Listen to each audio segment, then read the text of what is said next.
Hey everybody, I just want to give you a quick video chat here. A lot of you realize that I have been out of the commercial lending industry just a little bit, stepping out on my way in that transition, doing more sales and marketing consulting. And in doing so, we've been toying around with a lot of different things that are out there with social media marketing, online marketing, internet marketing, the different things we've done with video marketing. And through my travels, I've been able to get hooked up with one of the best in the business, if not the best in this business. Kristian is a real good friend of mine, known him for a few years now, and just a quality guy. He's happily married. He has two wonderful little boys, just a little bit older than my boys. He hangs out in Hawaii. I think he does more hanging than he does working nowadays, but he's gotten that point in leverage in his life. He's able to do that. So he's been really cool. Him and a bunch of other mentors of mine have done some really cool stuff. We're in the process of a new episode, if you will, in our lives. So I wanted to introduce Kristian and explain a little bit about what we're up to. First thing I want to say is thanks a lot for the lead generation machine that you have created, and we are working. You have taken simplicity to a whole new level. It's just awesome to see, that piece of the pie taken care of, because if any business owner knows, lead generation is everything. If you don't have leads, you don't have anything. You can have greatest customer service or the greatest widget, but if leads aren't coming through the front door, nothing goes to your bottom line. So I wonder if you could just explain to everybody here what kind of we're up to. So thanks, man. Yeah, definitely. Thanks for having me on. I don't know if you can mute. I think I'm getting feedback from your end. There's a mute button down on the bottom corner there. Okay. So thanks for having me on. I am on Maui and enjoying the island life. I've been a business owner for 20 years, a little more. And my pursuit since I was a kid was this idea, this promise of I wanted to build value somewhere. And if I could figure out a way, I wanted to build residual income specifically somewhere. So I built businesses over the years, and I've sold some businesses and done okay. Nothing amazing. But in my quest to, find a way to earn residual income, I've made millions of dollars now online in the last 5 years. And one thing that keeps coming back to the surface, no matter how much money I make, if I don't have a significant residual income, and I guess by significant, I'll qualify this, by significant income, I mean, the kind of income that if I didn't do anything else, we're totally set, we're totally fine. 20,000 or so a month would be my number for that. So I've been on this quest to find significant leverage and ideally residual income. Took us online 5 years ago.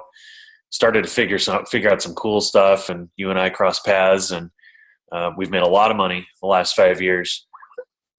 But I have not cracked that code or whatever for this big residual income until the last few weeks. And I'm jumping on here with Keith to give you guys a heads up. My understanding is you guys are high caliber friends of Keith's, business associates, that kind of thing. So we got heads up for you. This isn't meant to be a pitch sort of a video, really. It's more like a heads up, if you can think of it that way, more like a friendly heads up. So here's what we have, and here's what we're starting to build. We're looking for people who are interested in marketing, people who can learn a couple things, nothing real intense. Honestly, it's pretty straightforward stuff. Keith mentioned simplicity, and I think you'd probably be surprised how simple my tech crew has made this for our friends. But we're basically building an army right now. And that's part of the reason we're reaching out to you guys.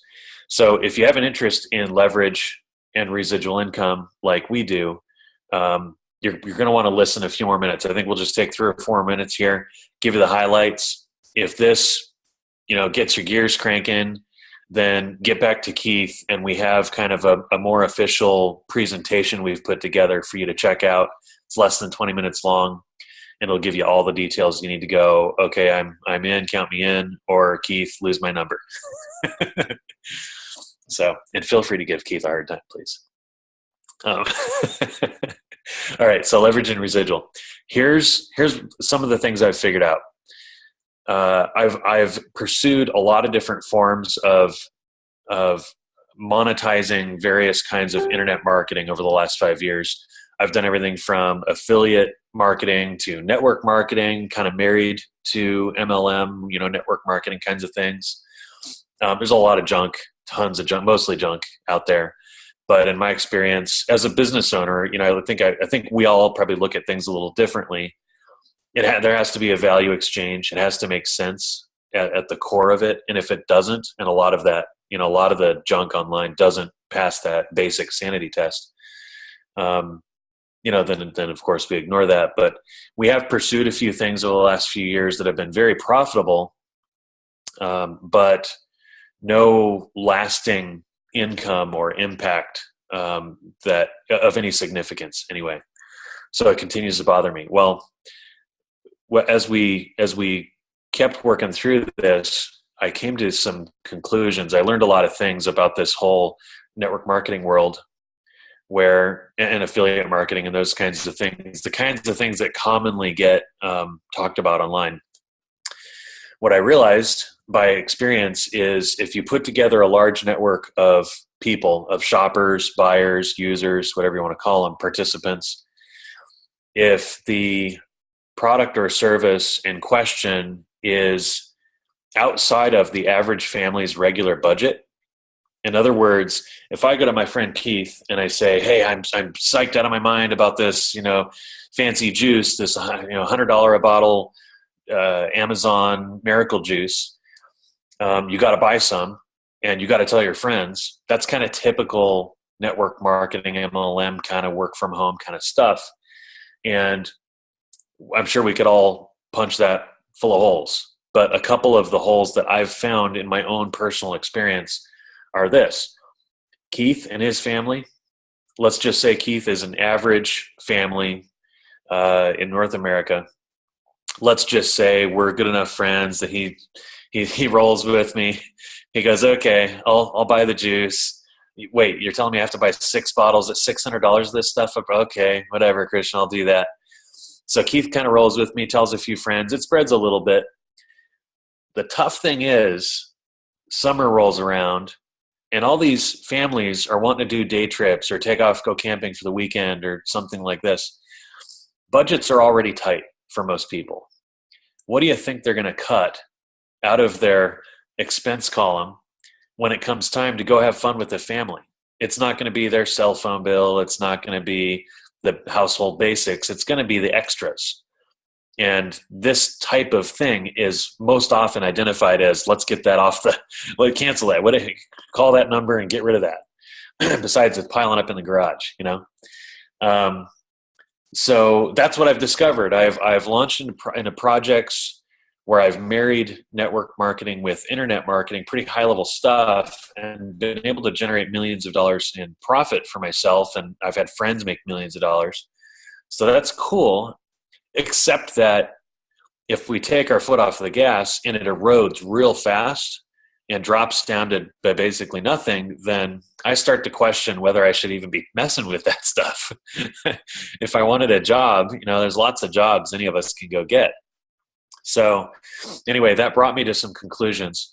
The retention and reorder rate, if you just think in terms of a store, you have a store in town. I used to own a business in Austin. We'd have people come and go. Let's say we had 100 customers come in the door this month, in the month of January. High retention and high reorder in the online world would mean, the correlation would be most of those 100 people coming back and choosing to spend money with you again in February and March and April and so on. I started looking for a business model about 6-8 weeks ago because I'm just tired I feel like I'm chasing my tail lately. A lot of us doing this online, and we're just chasing our tails. We can make money, but there's lots of things we can do to make money. And if it doesn't have value, it doesn't have purpose, if the value exchange isn't such that average families around the world choose to come back and engage, they choose to come back and shop, then we're chasing our tail. So anyway, found a manufacturer, and here's where Keith and I linked back up just in the last few days. I was telling him, So found this manufacturer that's got a 30 plus year track record of a 96 point something percent retention and reorder rate. It's basic stuff. This manufacturer competes with Procter and Gamble, Johnson and Johnson, Lever Brothers, those guys. So you can imagine the kinds of things they have available.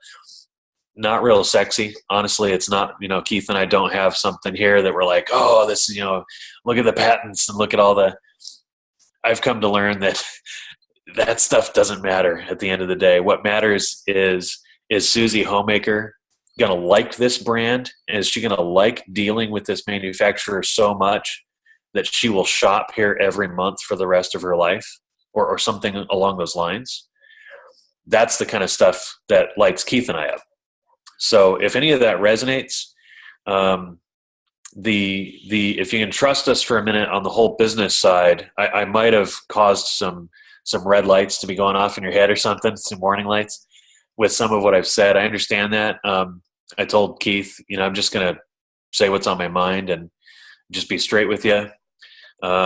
So what I would say is if it resonates even just a little bit, and if you're just a little bit going, sure like the idea of leverage and residual. Those are two of my favorite words ever. If I got you with that, then check out, just hit Keith back and ask to see the presentation. It's on demand, it's online. So he'll send you back a link. You can look at it and you be the judge. If it makes sense, then we're happy to show you some of the marketing stuff we worked out online, the lead gen that Keith referenced. In my experience, and I'll close with this, Keith, in my experience online, one of the reasons we've been able to make a lot of money pretty predictably is I don't just jump into something because my heart tells me to or something, all my decisions are data driven.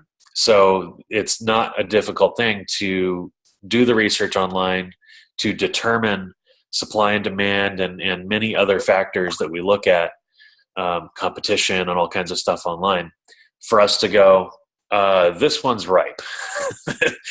There's a lot of low-hanging fruit here that we can go grab reasonably. And we have that scenario here. So if the whole residual and leverage concept grabs you, speaks to you, then hit Keith back, get the presentation, and just see if it continues to make sense. We can end up having some fun and creating something that will last a long, long, long time and pay us for a long, long time. So I think that's all I've got on my mind there, Keith. Yeah, I appreciate your time, man. It just speaks volumes. I appreciate you as a mentor and what you've taught me with my skill set and how I've been easily able to adapt to this. So I'd like to think, I'm some born superstar, but let's be real. No. I appreciate your time. Appreciate your time here. And, just for giggles, we're here in Madison, Wisconsin. What's the temperature down there in Hawaii? It is, it's about 78 degrees here. I'll show you kind of the stereotypical palm trees and this. How about some this? We got banana trees all over the property and we're harvesting them all the time. You can see the ocean out here maybe. Got a little and we got the West Maui Mountains out this way with the ocean. So it's nice. But I'm inside working with you. Yeah, rub it in. All right, I don't like you anymore. I'm going to go now. I'll talk to you later. All right.